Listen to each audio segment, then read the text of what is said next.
이번 시간은 이제 경호학 3차시가 되겠습니다. 이번 시간에 여러분들과 함께 배울 내용은 경호의 목적, 그리고 원칙, 원칙에도 이제 일반 원칙, 특별 원칙 이런 내용들이 있습니다. 또한 이제 각국의 각 나라에서 경호의 조직에 대한 부분들을 이번 시간 여러분들과 함께 공부해 보도록 하겠습니다. 먼저 이제 경호의 목적과 원칙이 되겠습니다.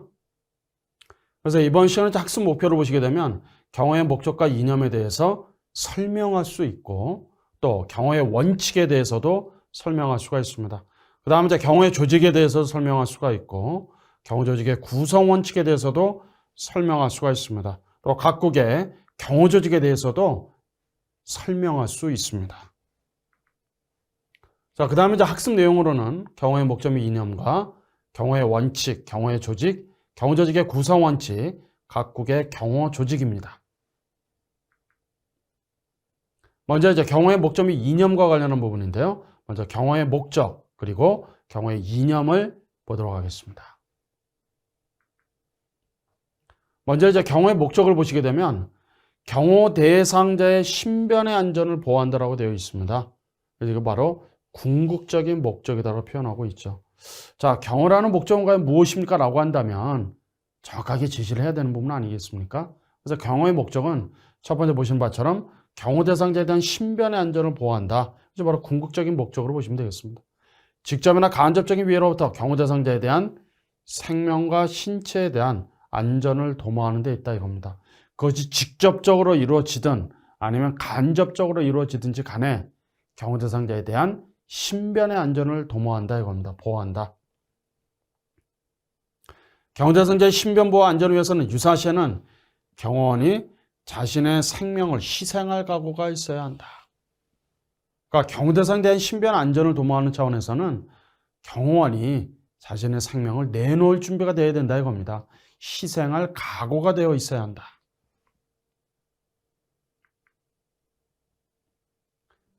자, 그 다음에 이제 질서 유지와 혼잡 방지가 되겠습니다. 두 번째로는요.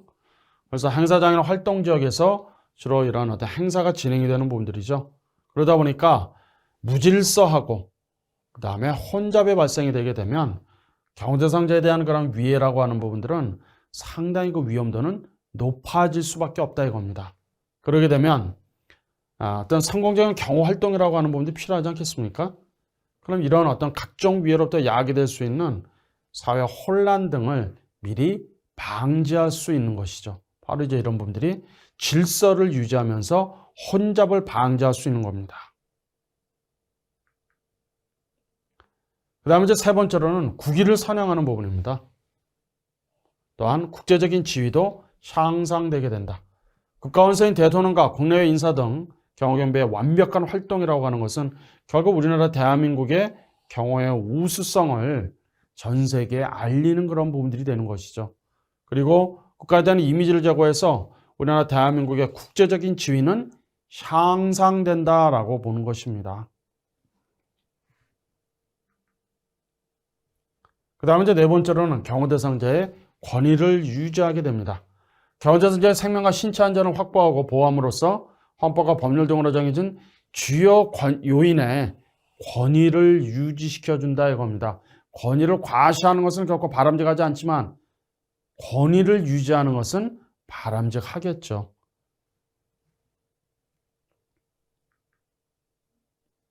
그 다음에 이제 경호 대상자와 일반 대중과의 친화를 도모하는 것입니다.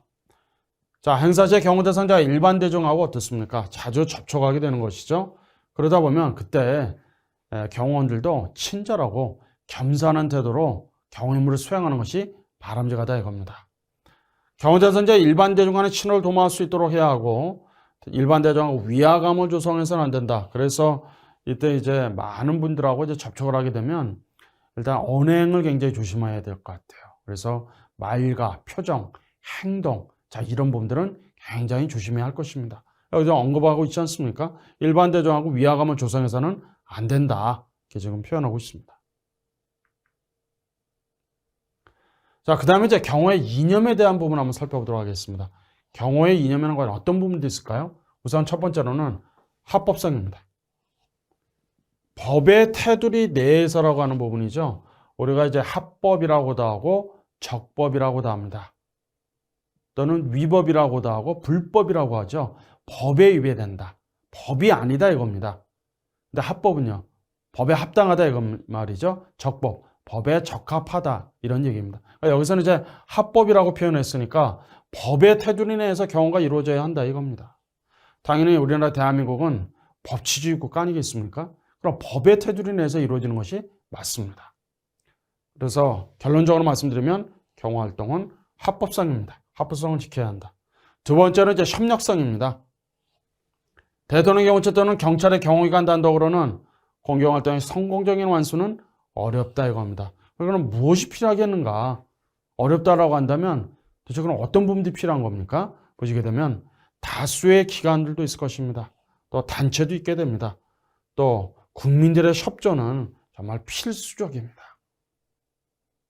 그래서 국민들의 어떤 절대적인 성원 그리고 협조, 지지 자 이런 부분들은 필수적이다라고 보시는 거예요. 그게 바로 이제 협력성입니다. 그 다음에 이제 보안성입니다.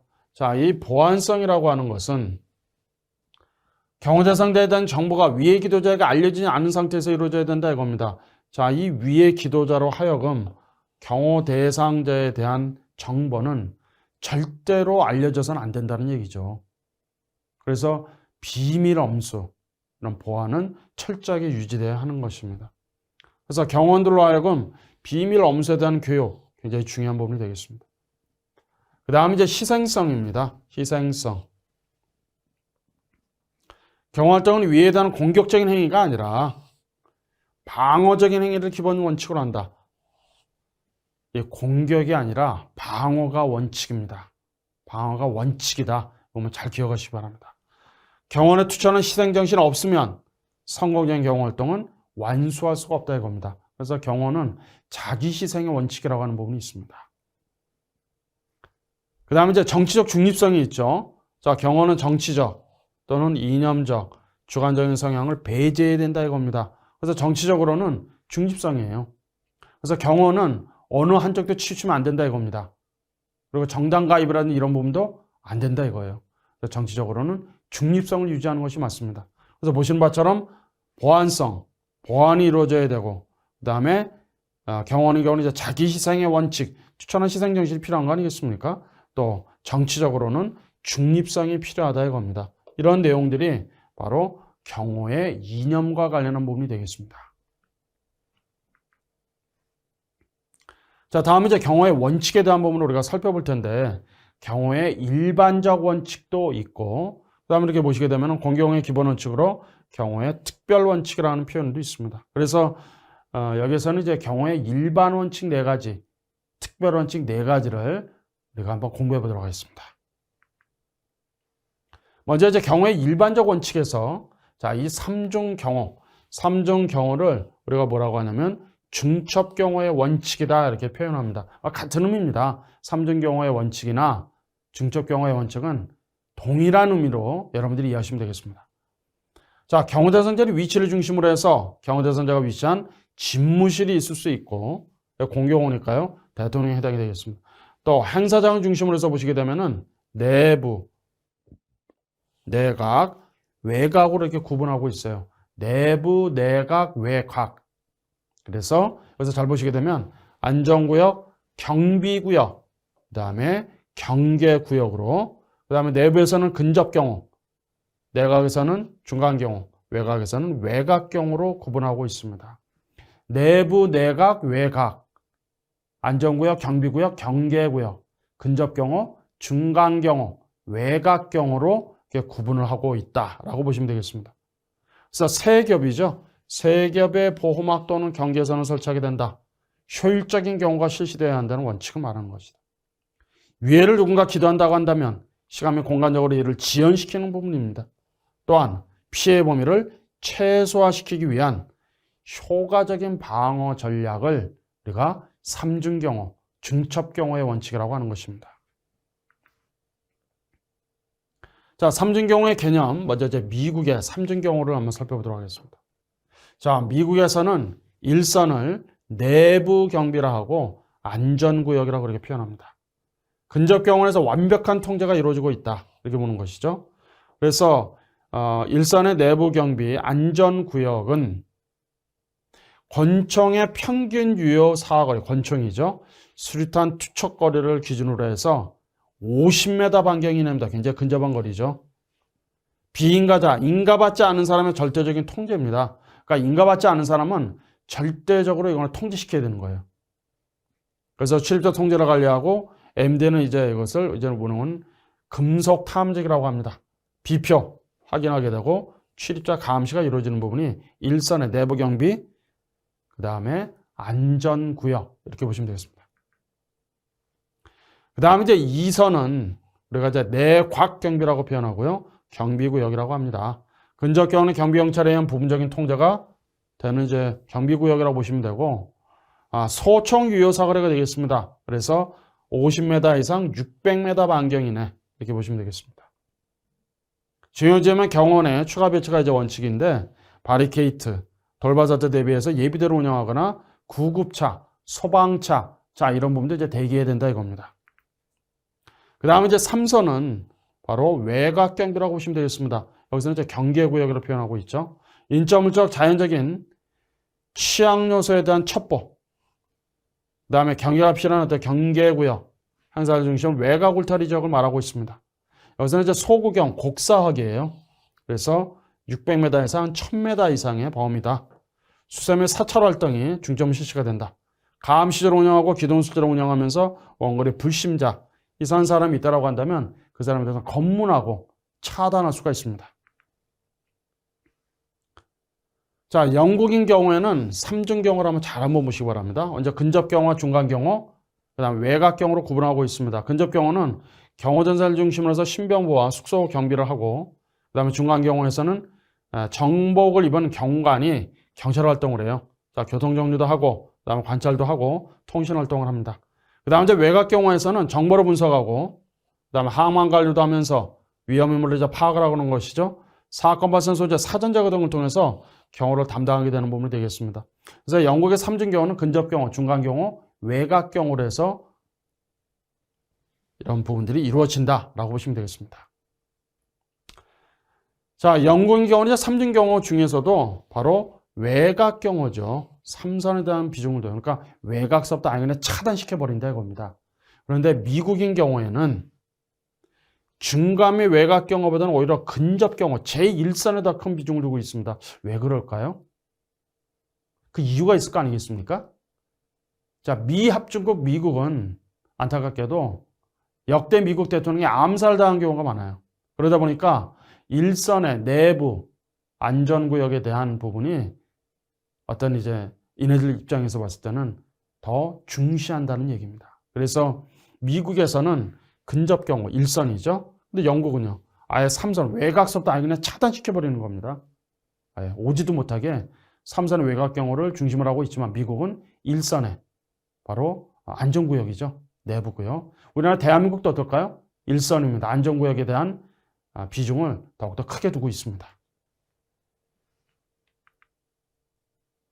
자, 미국과 영국의 중첩경우로 한번 비교해 보도록 하겠습니다. 보시게 되면 이제 미국의 중첩경우와 영국의 중첩경우인데, 먼저 이제 미국은 자, 일선 내부인 경우에는 인가받지 않은 사람은 절대적인 출입을 통제시켜버려요. 출입 못하게 한다 이겁니다. 자, 영국은 이제 근접경우라고 있죠. 그래서 경호대상 이제 신변보호뿐만이 아니라 숙소 경비를 담당하게 되고, 그 다음에 이제 미국의 중첩경우에 있어서 2선은 이제 우리가 이제 내곽이라고 표현하지 않았습니까? 건물 내곽이 울타리 안쪽이니까 근접 경호원뿐만이 아니라 경비경찰에 의해서 부분적인 통제가 진행이 돼요. 자, 영국인 경우는 어떻게 되겠습니까? 여기서 이제 중간 경우라는 이제 표현을 하면서 정보를 보면 경관, 경찰관이죠. 일상적인 경찰 활동도 하고 교통정리도 하고 관찰도 하고 통신 활동을 통해서 요인 경우를 이제 담당하게 되는 자, 그런 부분이 되겠습니다. 그 다음에 이제 미국의 중첩 경우에 있어서 3선은 이제 외곽 지역으로 보게 되는데, 일단 행사의 중심으로 보게 되면은 외곽의 울타리 지역이 되겠습니다. 행사에 직접, 간접적으로 영향을 미칠 수 있는 구역으로 본다라고 이제 하는 것이죠. 그 다음에 이제 영국의 중첩 경우에 있어서는 여기서 이제 외곽이라는 표현하고 외곽 경우인데, 정보를 분석하고 항만의 관리, 위험 인물에 대한 파악뿐 아니라 사건 발생 소재 사전 제거 등을 통해서 경호를 담당하게 된다 이겁니다. 그래서 지금 살펴본 바대로 미국의 삼중 경호의 원칙과 영국의 삼중 경호의 원칙 조금씩 이제 차이점은 있어요. 그래서 영국은 3선, 그러니까 완전히 외곽의 어떤 그런 부분들을 차단시켜버리고, 그러나 미국은 1선의 안전구역서부터 이쪽에 좀 비중을 두고 있는 그런 차이점들이 있습니다.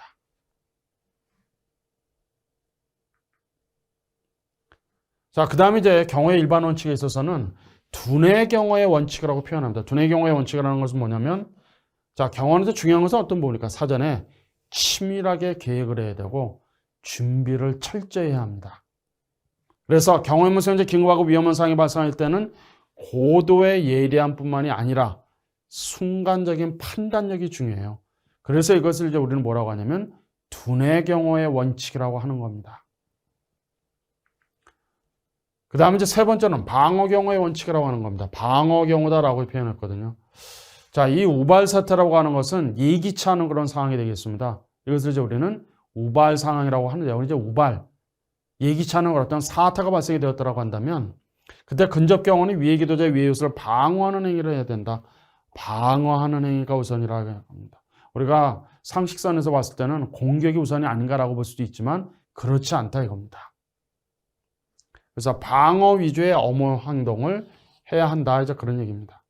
기무시 경호는 경호자산 주변에 방벽을 형성하고 신변을 보호한 다음에 안전한 것으로 신속하게 대피시킨다 이겁니다. 그리고 나서 남아있는 경호원이 위의 기도자를 대적하고 제압을 한다는 것이죠. 그러니까 위의 기도자가 경호 대상자에게 어떤 위해를 가하고자 했을 때 경호원들이 빨리 대적을 하고 제압하는 것이 우선이 아니냐 이렇게 바라볼 수는 있지만 그것이 결코 아니다 이겁니다. 여기서 이제 보신 바처럼 경호 대상자 주변에 방벽을 형성한 다음에 경호 대상자의 신변을 보호해 주는 거예요. 그래서 근접한 거리에 뭐가 있죠? 비상대피로가 있다고 한다면 그것으로 빨리 신속하게 경호 대상자를 안전하게 대피하는 것이 우선이 된다 이겁니다. 그럼 남은 이제 경호원이 있을 거 아니겠습니까? 그럼 그 경호원들이 위의 기도자를 대적하고 제압을 한다. 그리고 가급적이면 생포하는 것이 바람직하가 있죠. 이 사람이 이제 단독 범행일 수도 있겠습니다만은 그 배후에 누가 또 있을 수도 있으니까 그 사람들을 이제 찾아내야 되겠죠. 그래서 가급적이면 생포하는 것입니다.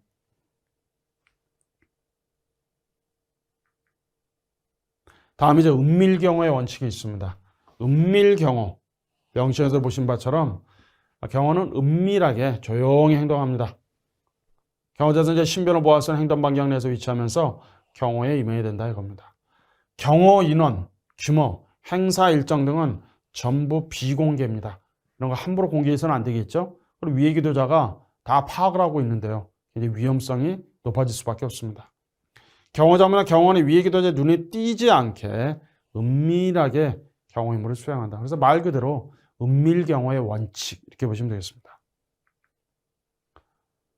다음은 이제 경호의 특별 원칙이 되겠습니다. 여기서 이제 네 가지인데 우선 첫 번째가 자기 담당 구역 책임의 원칙이라고 표현합니다.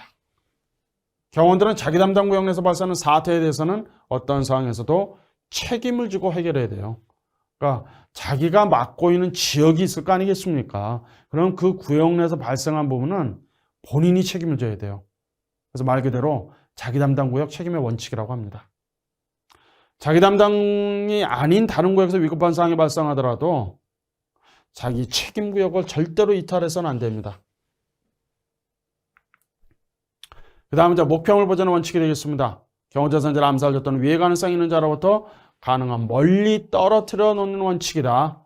그래서 위의 기도자와 경호자산자를 어떻게 된다는 얘기죠? 상호 격리시킨다, 분리시킨다 이겁니다. 그래서 목표물을 보전하기 위해서 고려할 사항은 몇 가지가 있습니다. 여기서는 이제 네 가지로 이렇게 명시하고 있는 부분이죠. 그래서 행차 코스는 원칙적으로 공개하지 않고 비공개하고 행차 예정된 장소도 비공개입니다. 자주 행차했던 동일한 장소는 가급적 피하거나 변경합니다. 그러니까 계속 똑같은 곳을 행차하게 되면은 위의 기도자로 하여금 표적의 대상이 될 수 있죠. 그래서 가급적 동일한 똑같은 장소는 자주 행차했던 장소는 피한다 이겁니다. 대중에게 노출되는 보도 행차는 가급적 제한한다라고 보시면 되겠습니다. 자, 그 다음에 이제 하나의 통제된 지점을 통한 접근의 원칙이 있습니다. 여기서는 하나의 통제된 지점이라고 표현하고 있습니다. 보시는 것처럼 이제 경우대에서 이제 접근할 수 있는 통로를 하나로 통제한다 이겁니다. 그래서 하나의 통제된 지점을 통한 접근의 원칙이다. 자, 출입구가 여러 개가 있으면 그곳에 많은 또 인원을 배치해야 되고 장비를 해야 되잖아요. 근데 출입구를 일원화시키면 어떻게 될까? 하나 통제하게 되면. 자, 인원도 적정한 인원, 장비도 배치하게 되면 효율적이라는 겁니다.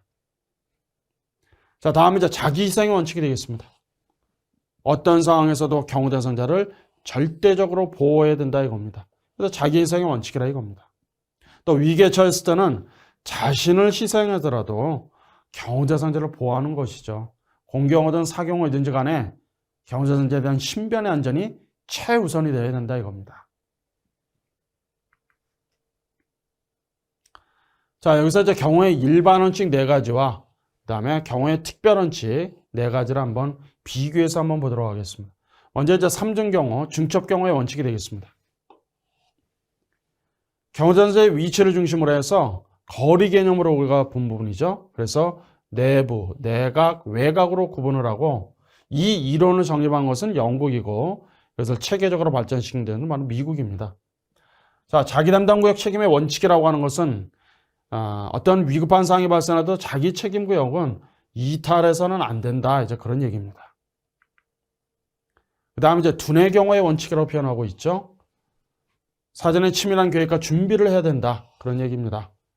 우선순위는 순간적인 어떤 판단, 사전에 치밀한 계획, 완력, 무력 이런 순으로 해서 두뇌 경우 원칙에 대한 부분이고 그 다음에 이제 목표물 보존의 원칙이라고 하는 것은 목표물이 이제 경우대상자 아닙니까? 위해를 가할 가능성이 있는데 이걸 위해 기도자라고 합니다. 우리가 철저히 격리시킵니다. 다시 말씀드려서 철저히 분리시킨다 이겁니다. 그 다음에 이제 방어 경우의 원칙이라고 하는 것은 경우대상자를 보호하는 것보다는 인간의 방벽을 형성하는 행위다. 결국 경우대상자를 보호하는 것이 요구되는 것이죠.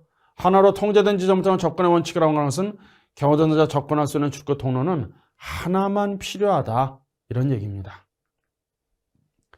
그 다음 이제 은밀 경우의 원칙이라고 하는 것은 은밀하게 침묵 속에서 행동한다는 그런 의미이죠. 그리고 경우대상자 활동을 방해하지 않으면서 편안한 마음을 갖도록 해준다.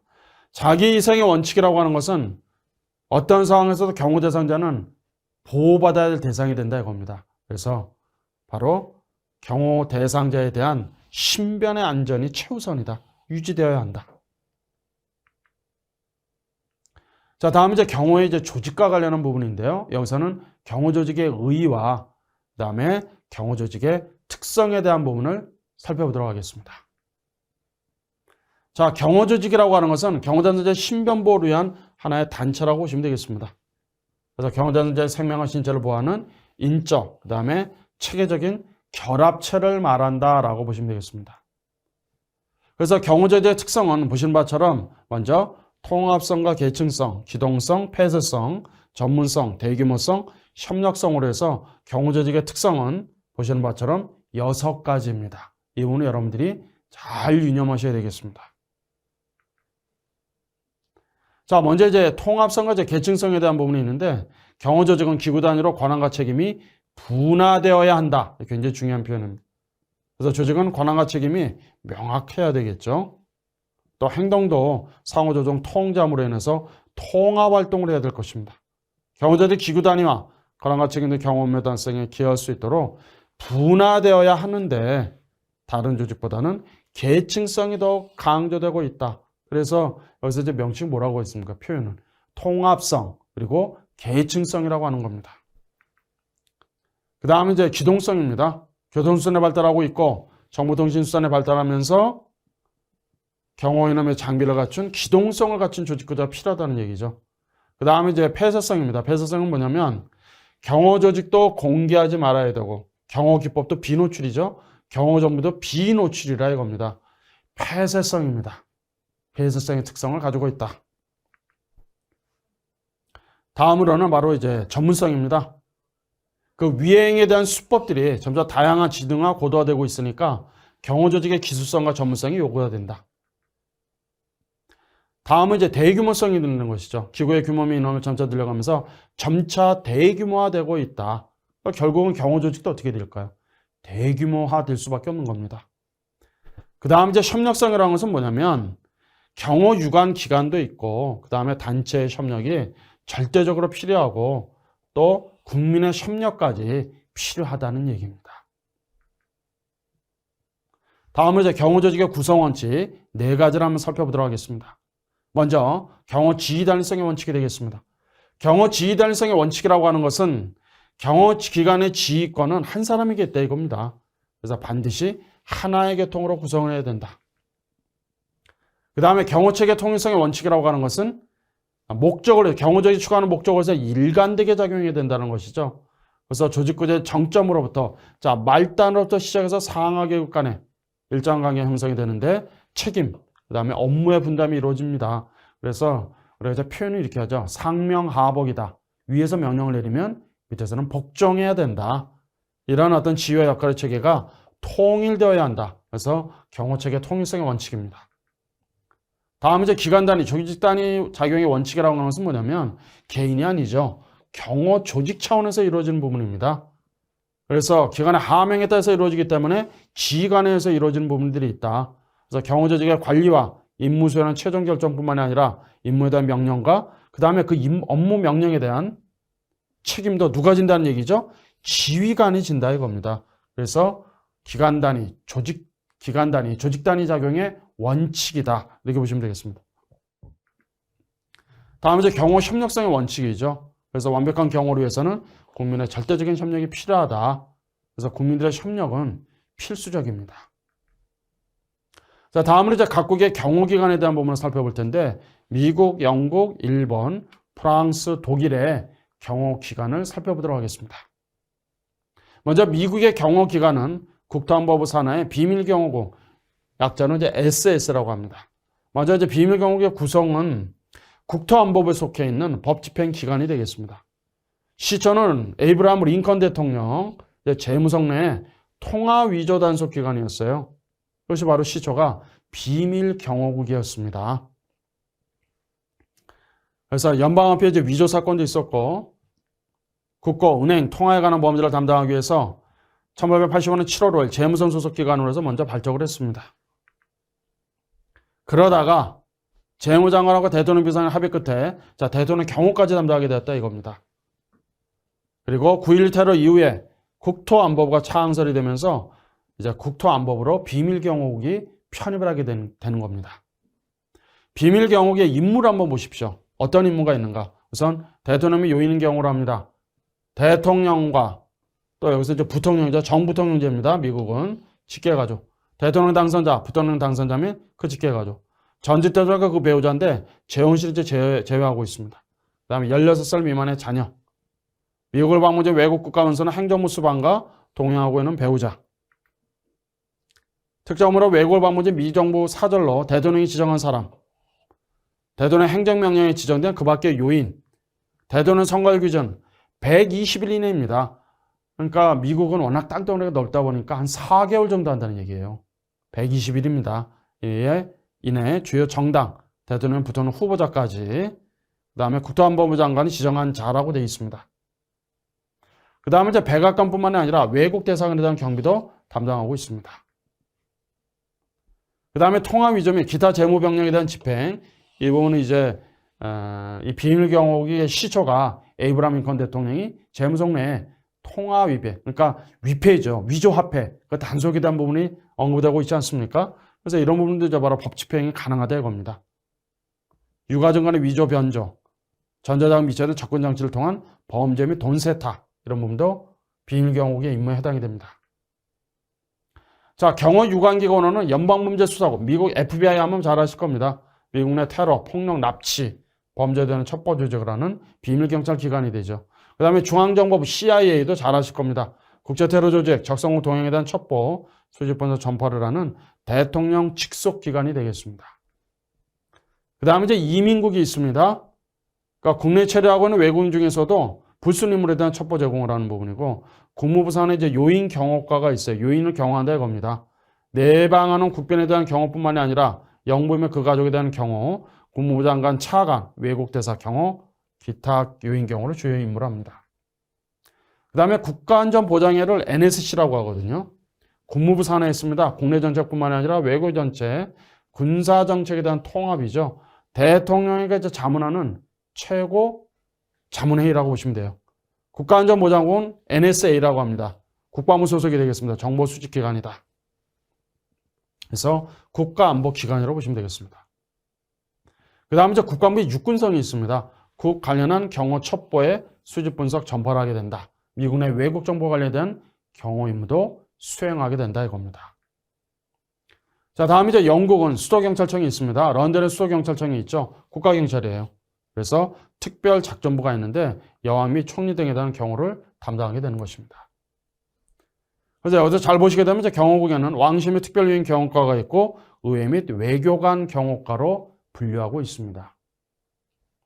먼저 이제 왕실 및 특별유인 경호과인 경우는 여왕과 왕실 가족, 여기서 이제 여왕이라고 표현했는데 현재는 찰스 국왕이죠. 찰스 국왕이 이제 즉위한 부분이거든요. 그래서 국왕과 그 왕실 가족에 대한 이제 경호를 이제 담당하게 되는 겁니다.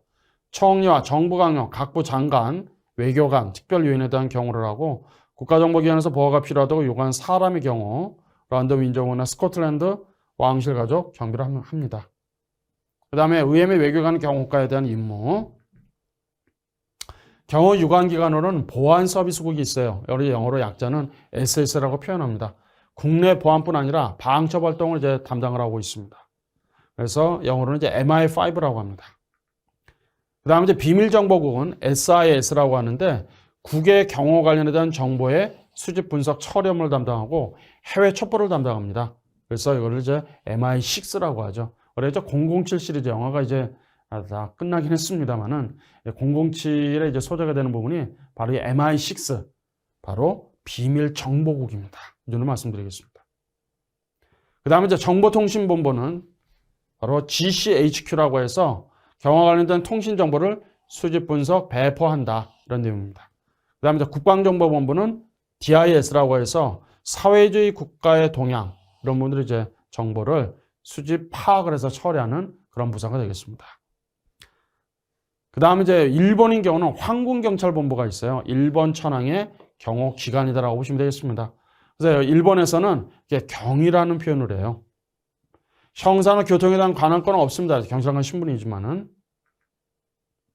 그 다음에 이제 경찰자 경비국 공안 제2과가 있습니다. 여기서는 내각 총리 대신 수상이죠. 국내 요인, 그 다음에 국빈에 대한 경호를 실시하게 되는데 여기서 이제 경호라고 이제 표현하는 것이죠. 경찰청 경비국 공안 제2과 내각 총리서부터 해서 국내외 요인 경호, 동경도 경시청 경호과에서는 구체적인 경호에 대한 수립뿐만이 아니라 근접 경호에 대한 직접적인 그런 부분도 담당하게 된다 이겁니다.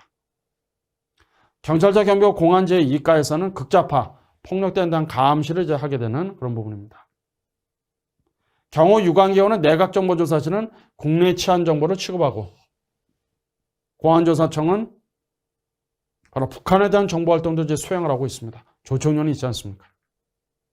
그 다음에 방위청 정보부는 육해공군 군사정보활동 기능을 수행하고 그 다음에 외무성 조사기획국은 국제문제와 관련한 첩보 수집, 분석 그 다음에 특정국가에 대한 조사 연구 업무를 수행하게 된다. 이렇게 보시면 되겠습니다.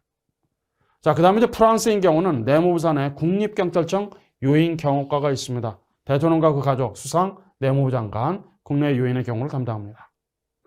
국립헌병대 소속 공화국 대통령 경호되면 공화국 수비대가 있는데 1983년에 창설이 되었어요.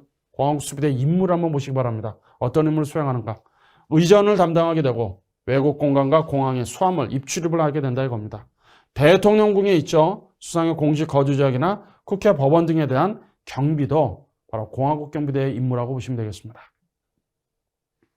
경호 유관기관으로는 대테러 조정 통제실에서 UCLAT 이렇게 표현합니다.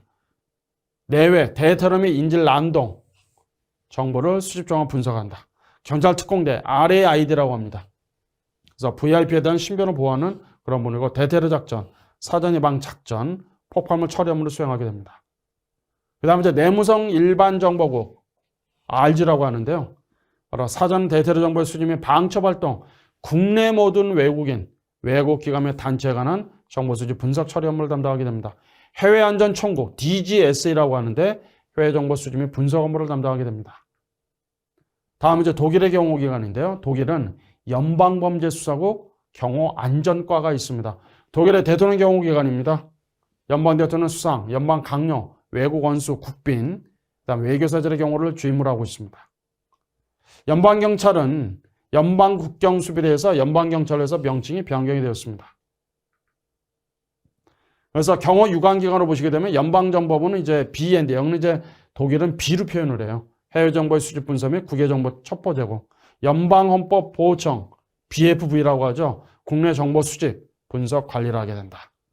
극자, 구구, 대간접, 대테러적적에 대한 수립, 외국인도 동향 감시를 한다 이겁니다. 그 다음에 국방보안국은 MAD, 군 관련한 정보 수집의 임무를 수행하고 있다. 이상으로 이번 시간 강의 마치겠습니다.